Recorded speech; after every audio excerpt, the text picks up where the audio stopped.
Somewhere between the cracks of old traditions and the broken mirrors of religion, a different kind of magic emerged. Not the rigid ceremonies passed down by priests, not the locked temples of elite orders, but a raw, dynamic system that asked a dangerous question.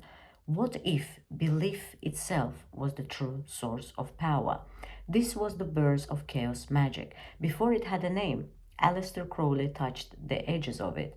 Crowley, often misunderstood, spoke of the will, the power to impose meaning onto the swirling forces of existence. He taught that belief should be experimented with, not worshipped.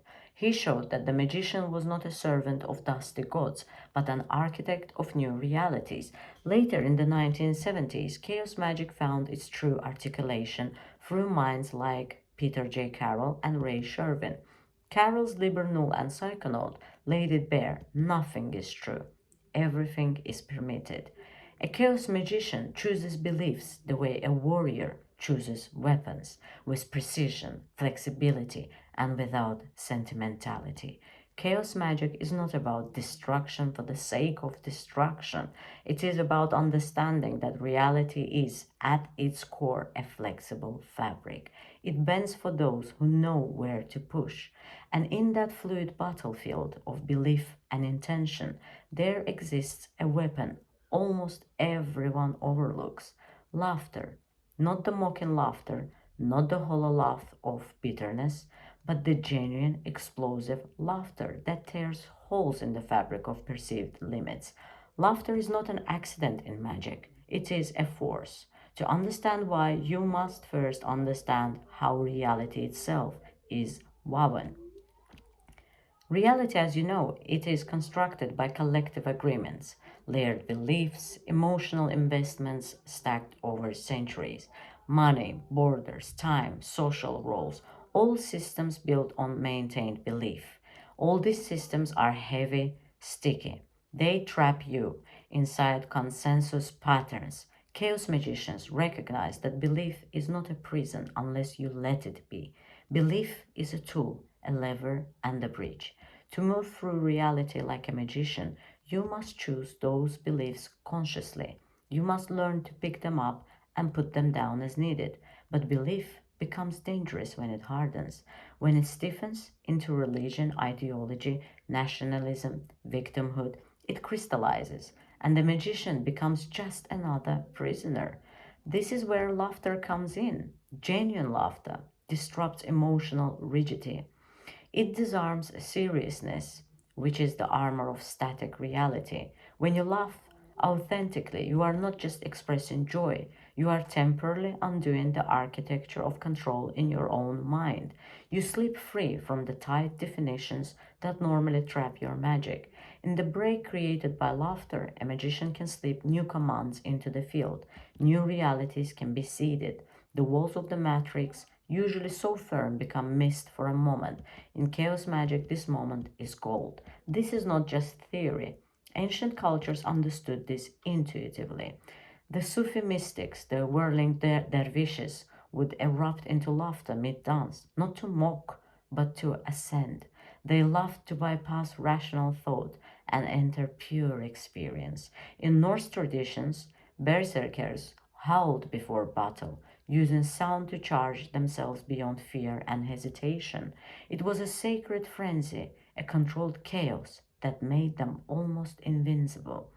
Among indigenous people, singing and howling were not entertainment, they were technology. By vibrating their voice, they manipulated energy field, summoned spirits, shifted weather patterns. The trickster gods, Loki in the Norse pantheon, Hermes among the Greeks, Eshu amongst the Yoruba, were not just mischievous, they were cosmic engineers. They bent fate through laughter, riddles, absurdity. They taught that flexibility, humor, and paradox are higher weapons than brute force. Crowley himself Though thought often seen as a severe, understood the need to shatter mental habits. He would design rituals that deliberately clashed opposites, creating absurdities that broke logical chains, making the magician laugh or stagger or slip beyond ordinary mind. Magic moves fastest through a mind in motion. Laughter creates that motion instantly. When you laugh from the belly, you are not escaping reality. You are seizing it as its weakest point. Rigid systems rely on fear, seriousness, and repetition to survive. Laughter breaks all free at once, and this break allows you will, your true raw intention to surge into the field. That is why magic uses laughter deliberately, not to diminish the sacred, not to be nihilistic, but to lift reality out of its frozen shell and give it new instructions. Hear how you, as a practicing magician, can actually use laughter. First is pre-ritual clearing. Before beginning any work, spend 5 minutes forcing yourself to laugh. Yes, it may feel fake at first. Push through. Eventually, real laughter emerges and you feel softens. Second is sigil charging through ecstatic laughter. Instead of meditating silently over a sigil, hold it in mind while laughing joyfully. This launches the sigil deeper into the subconscious, bypassing your inner critique. Third is dream seeding with laughter. Before sleep, spend 30 seconds visualizing your desired outcome while laughing softly. The dream field absorbs this light energy easily. And the fourth is breaking fear loops. When fear, doubt, or anxiety paralyze you, laugh at them, not mockingly, but playfully, as if fear itself were a ridiculous little actor on your stage. This shatters the illusion of power that fear holds. Fifth is heart resetting your energy. Whenever you feel stuck, lost, weighted down by energy that is not yours, laughter hard for 60 seconds. Feel how your field recalibrates immediately. These are dangers, of course. If laughter becomes mockery, if it becomes disdain for sacred patterns, the magician unroots their own power. Laughter must not be used to hollow out meaning. It must be used to liberate meaning from frozen cages. A nihilistic magician becomes a burnout shell because magic requires awe, wonder, the will to dance with creation, not simply burn it down. Laughter should be used to break old chains, not to destroy your capacity to dream. Chaos magic is the art of living at the edge where dreams and will collide. It's not lawlessness, it is a self-law. It is the discovery that reality is, at its deepest layer, playable, not predictable. Belief is your brush, emotion is your paint. Laughter is the hand that keeps the whole picture alive instead of letting it freeze into dogma. The magician who masters laughter becomes dangerous because they can move through systems unseen. They can alter destiny without being noticed. They can heal their own wounds faster. They can withstand the crushing weight of other people's seriousness without being trapped inside it. They become like the ancient trickster gods, a walking glitch in the matrix, a breathing act of creation.